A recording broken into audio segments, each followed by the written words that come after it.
23,771. That is how many seats exist inside Arthur Ashe Stadium, the largest tennis stadium on the planet. Not the largest arena in New York. Not the largest stadium in sports. The largest tennis venue. Anywhere. And when you walk in there for the first time, it does something to you. The scale of it. The way the noise bounces off that roof in the late afternoon heat. The way a full house sounds like a living thing. Tournament directors have spent decades arguing about which players deserve that stage. Legends have made careers there.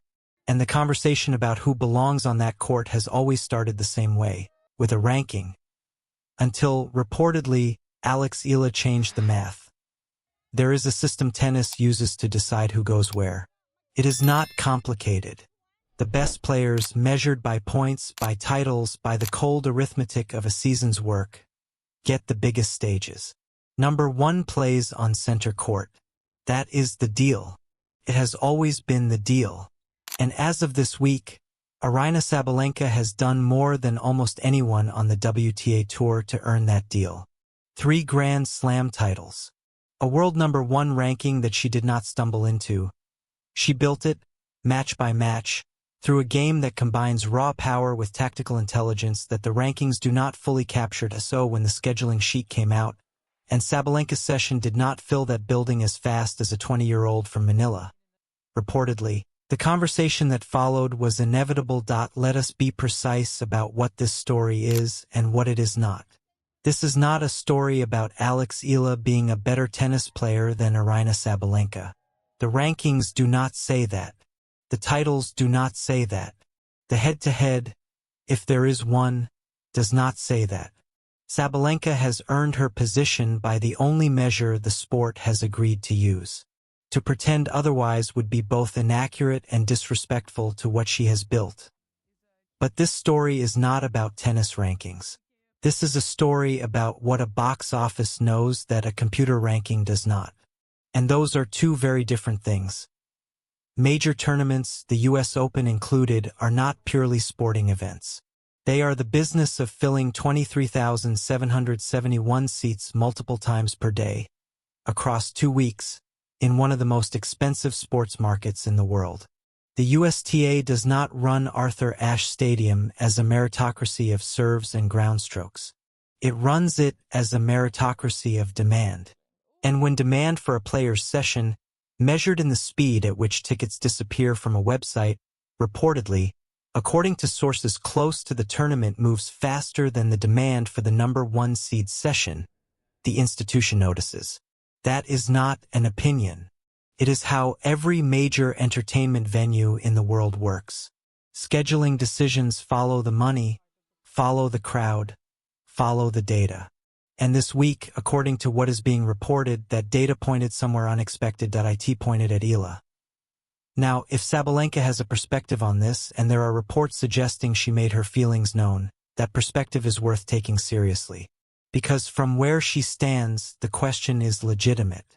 She has spent years doing the work that earns top billing. She woke up this morning ranked number 1 in the world. If a scheduling decision sends that system sideways for reasons that have nothing to do with performance on a tennis court, reasons like diaspora geography and community networks and ticket buying speed, that is a real friction and it deserves honest acknowledgement.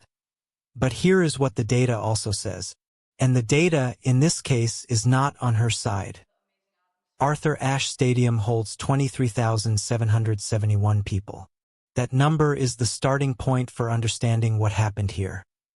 When a tournament assigns a player to that court, it is not issuing a compliment. It is making a calculation. The calculation goes like this: we need this many people to pay this much money to sit in these seats, and we need it to happen by a certain date. We have looked at the data. We have looked at the sellout speed of the most recent sessions. And we have made a decision. The decision reportedly was Eala. Now, why does that happen? It is worth understanding the mechanism, because the mechanism is the story. Sellout speed, the rate at which tickets for a specific session disappear after going on sale, is one of the most reliable predictors of crowd demand that venue operators have. It strips out the noise of general brand awareness and measures something more specific. How many people right now are planning to show up for this particular player? And when sessions for a player ranked below the top seed reportedly sell faster than sessions for the top seed, the conclusion is not complicated. The market has spoken. The crowd has told you who they are coming to see. Eala's crowds told the tournament something that rankings do not capture, because rankings measure performance on a tennis court. What sold those tickets, reportedly faster than any comparable measure, was something different. It was a community. The Filipino diaspora in the New York metropolitan area is not a passive fan base. It does not watch from a distance and hope for the best. It organizes. If you were inside the venue during Eala's matches at the 2024 US Open, you saw it. You saw Philippine flags. You saw coordinated sections. You saw people who had traveled, who had planned, who had made this a priority in a way that the ticket database registers before the marketing team can fully account for it. ESPN cameras caught it on courtside shots. The television broadcasters named it. The crowd noise during Eala's matches carried a specific quality, directed, purposeful building that you do not generate from general sports fans. You generate it from people who feel like they are watching someone from their own story. The region has the population, the economic trajectory, and the sports culture to become a major tennis market. What it has lacked is a reason to care about a sport that has historically been dominated by players from Europe, the United States, and Russia. out.Eala is that reason, and the box office is the evidence. When Eala's sessions reportedly sell out faster than Sabalenka's, the #1 player in the world, what the ticket data is actually measuring is not just a Filipino phenomenon. It is the leading edge of a market that the WTA has been trying to activate for a decade, arriving all at once, organized, funded, and pointing at center court. That is what makes this story larger than one scheduling decision on one tournament week. That is what makes Sabalenka's reaction, whatever its precise form, worth examining. Because Sabalenka, to her credit, understands what this tournament means. And if she expressed frustration, that frustration is the sound of a system adjusting. It is the sound of an institution revising its assumptions in real time. And institutions only do that when the pressure to do so is undeniable. The pressure, reportedly, has been undeniable. The analyst who makes the case for Eala with the most precision is not a commentator. It is the scheduling sheet itself. The WTA's own public strategy materials describe Southeast Asia as a growth priority. The US Open's own operational history shows that scheduling follows demand rather than exclusively following seeding. Taylor Fritz was moved to Ashe during his early career surge for exactly this reason, before his ranking demanded it. These are documented institutional behaviors. They are not favors. They are responses to market signals. And the signal from Eala's box office reportedly has been the loudest signal this tournament has heard from a non-top seed in recent memory. What authority voices in tennis understand, and what is worth stating plainly, is that the business of tennis and the sport of tennis operate on different timelines. The sport of tennis says, earn your way up the rankings, win the titles, hold the trophies. That timeline is measured in years. The business of tennis says, who is filling courts right now, today, this week? Those two timelines are usually aligned. Champions fill courts. That is how it works. But occasionally, not often, maybe once or twice a generation, a player comes along whose market timeline runs ahead of their results timeline. Their name moves tickets before the results demand it. The crowd arrives early. And when that happens, the institutions that run tennis have a choice. They can hold the line on protocol or they can follow the crowd. The evidence from this tournament week suggests they followed the crowd. None of this is frictionless for Eala. The expectation that comes with a sold-out center court is a weight that has broken players who did not ask for it.